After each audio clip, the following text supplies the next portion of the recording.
সেটা তো আছেই। কাজেই কেউ নিয়মই মানে না। আপনি কার্বন নিঃসরণ কমাবেন কোথা থেকে?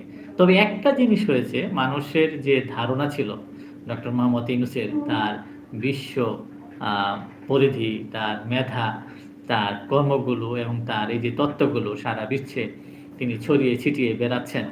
এই তিনি যদি আপনার ক্ষমতায় না থাকেন, না আসতেন, তাহলে কিন্তু এই ধারণা হতো না।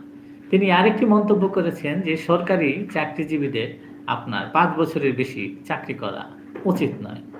৫ বছর পর আ সেখানে আরো নতুন যারা এই সময়ের সাথে এ আছেন তাদেরকে নেওয়া উচিত। কারণ তারা দীর্ঘ সময় থাকতে, থাকতে একটা কাঠামোর মধ্যে আবদ্ধ হয়ে যান। যার ফলে বাইরে থেকে আপনার সেখানে কাউকে না কাউকে আনা উচিত যারা এই বিষয়ে একেবারেই বিজ্ঞ।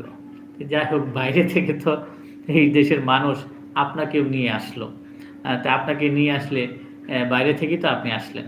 ভিতরে তো আর ছিলেন না। তিনি তো আর আ সেই বিসিএস জয়েন করে সচিব পর্যায়ে, যুগ্ম সচিব পর্যায়ে ছিলেন তা তো না। আপনাকে তো বাইরে থেকে সবাই নিয়ে আসলো। তো কি লাভ হইল?